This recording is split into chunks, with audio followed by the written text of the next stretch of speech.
So it's Halloween, and hey, you know what that means? Everyone's going to try and get all scary dairy and cover some nice little horror games. Now naturally I had a few in mind, but ever since being on YouTube there's one that's always made me curious. And hey, perhaps we should do something different. I've been cursed. I've been completely and utterly cursed. I just woke up like this, you know, I woke up and I'm wearing this makeup and I'm being forced to go out in public against my will to see the horrors of the crowd before me. But I thought what I might as well do, as I'm like this, is to do a little Halloween video, as people in my profession often do. Now, it's often common for people like me to do the very cliched games at Halloween, to do the Resident Evils, the Silent Hills, the Alone in the Darks. I've got something a bit different. I've got something that was made in England, from the Amiga days. A classic, one of the creepiest games of all time, with some of the scariest deaths known to man. I've got Waxworks.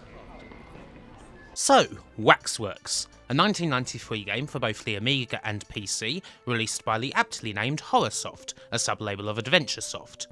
The horror label was used for a couple of other games. You might recall Personal Nightmare or the two Elvira games. I do believe that Waxworks is the last of them, and they mostly use the dungeon crawling RPG formula, specifically the Abermud engine for creating such games. AdventureSoft are probably most famous for the Simon the Sorcerer games, but that's a whole different kettle of fish. So why has Waxworks always piqued my curiosity? Well, it's thanks to a YouTube video made years ago showing all the gruesome ways you can die in the game, and needless to say they're not very nice. The sort of thing that would make Trigard vomit. The folks at Horrorsoft certainly took pride in making each death as grim as possible in picture form. Fall foul of a trap in the pyramid? Get a spike through the eye. Run into a mob in Victorian London? Head stoved in by a rock. Losing combat to a zombie? Your entrails and face get ripped off. Or there's a monstrosity in the mine that looks like Emil from Robocop after the chemical bath, who'll give you a rather nasty dose of spots. And if you don't bother touching the necromancer with the spirits of your ancestors, you'll get turned into a centenarian George Carlin.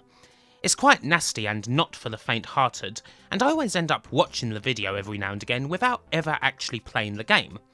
Until now, that is.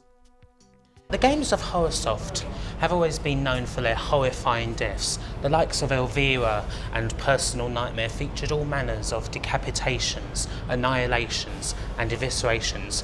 But Waxworks as a game truly takes it to another level. If you're not entirely aware of the deaths that take place in Waxworks, even though they're only still images, seeing them for the first time is going to shock you quite a lot. What's it all about? Well, you play as a member of a family that hundreds of years ago was dealt a terrible curse. A witch named Ixona, after having their hand chopped off by your ancestor, proclaimed that whenever twins were born into the family line, one would be good and the other would be evil. Your aim is to lift the curse from your twin brother Alex through the use of your recently deceased uncle Boris's Waxworks, through which you travel to certain periods of time and kill your evil ancestors.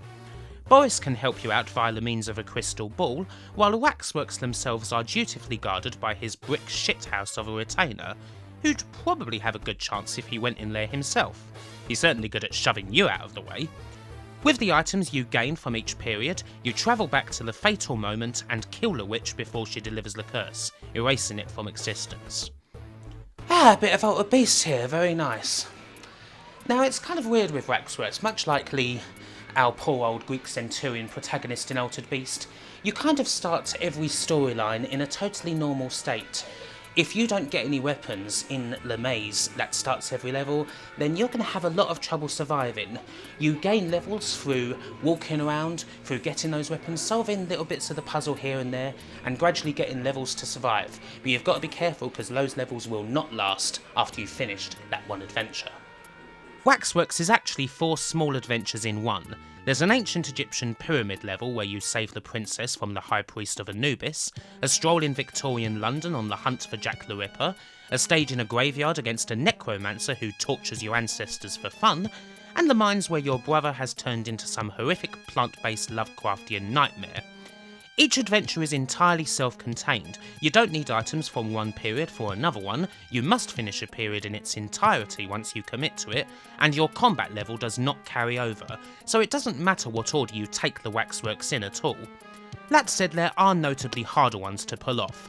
The best one to start off with is the Graveyard, as it's not that big, mostly combat driven, and a good place to learn how the game works. London is the hardest by a considerable margin, to the point of basically being unfair.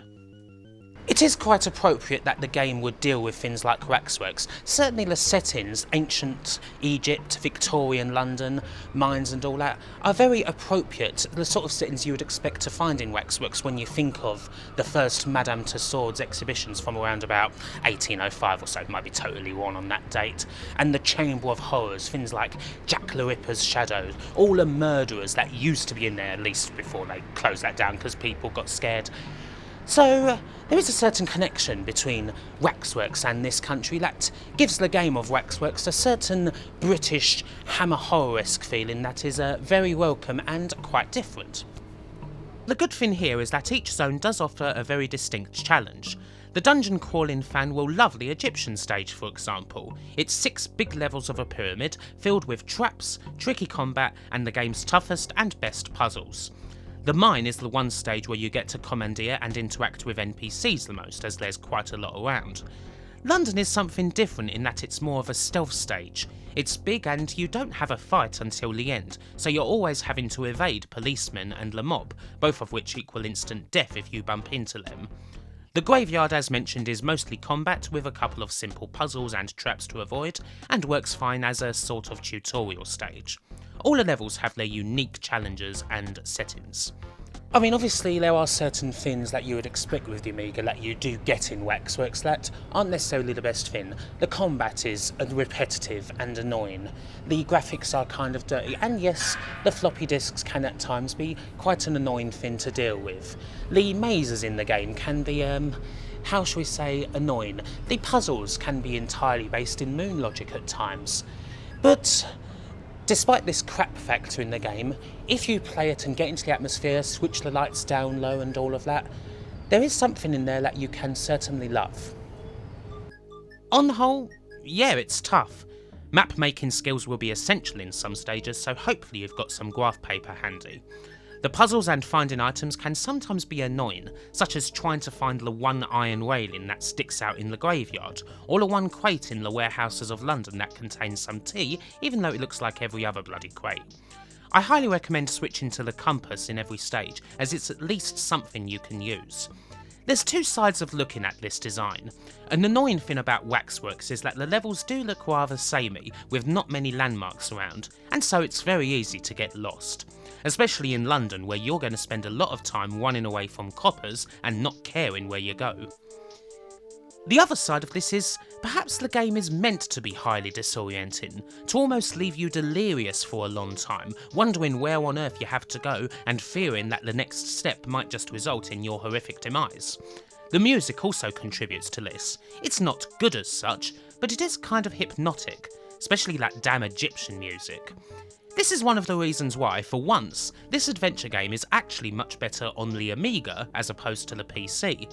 The PC uses the same 32 colour palette as the Amiga version, so there's no graphical advantage here, and unless you have a Roland MT32 kicking around, the music is considerably worse.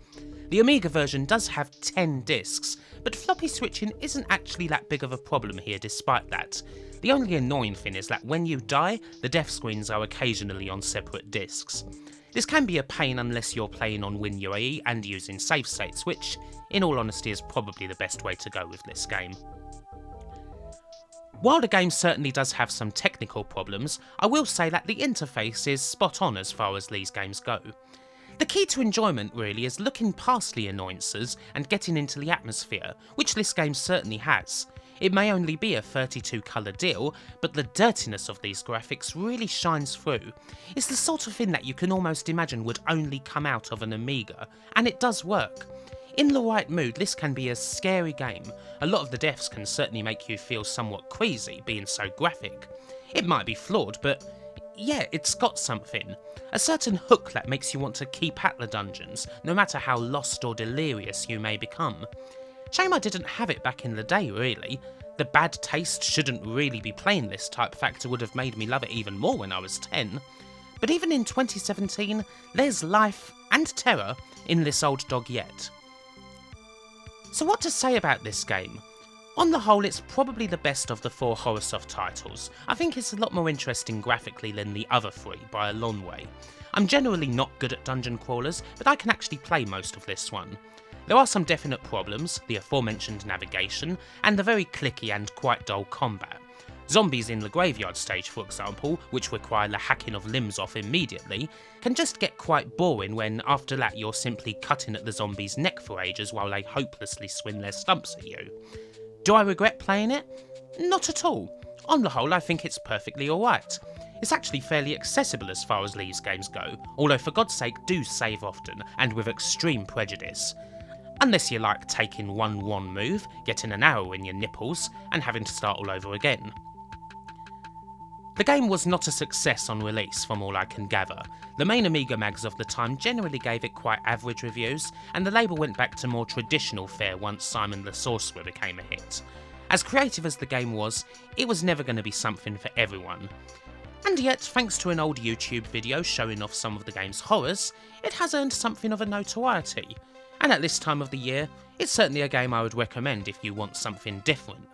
That said, if dungeon crawlers aren't your bag, maybe you'd be better off just checking that old video out. I'll leave a link to it in the description. Anyway, I hope that you have enjoyed this video. I hope that by doing this video, that I have lifted the curse that's been put upon me, and I can go to some bathroom somewhere and wash all of this off, because between you and me, I'm getting a little tired of being looked at. Anyway, I have been Kim Justice, and as ever I shall say, wherever you are, and whoever you be, have a good... Wait. What's going on here? Oh, for God's sake.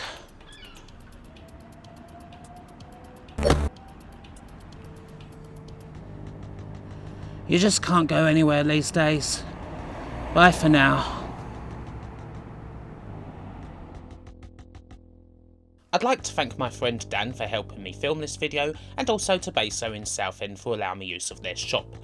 And also for this video I would like to thank the following: Adam Schaefer, Alex Stocco, Andrew Dalton, Andy Capt, Audie Sawley, Carly, Conformist, Daniel David Taylor, Dustin Cooper, Gary Pinkett, George Newton, Ghosty Spectre, Gryphon Blackplaw, James Id, James Loveridge, Jason Durso, Jason Goy, Jason Leach, Jason Stevens, Josh Jensen, El O'Brien, Lee Norris, ManagerSim.net, Mark Heslop, Mark Johnston, Martin Pataki, Nanette McCrone, Olaf Albeen, Pete Morris, Peter Jack, Peter Sidorn, Phil Taprog, Rachel Maxwell, Romeo, Ryan Wyatt Coleman, Sammy Lee, Seth Robinson, Simon Gulliver, Stephen Warner, Taylor Armand, The Unnatural, Tanyo J, Twisted Squote, Vishar D, Yurka Operator, and Zach Roach.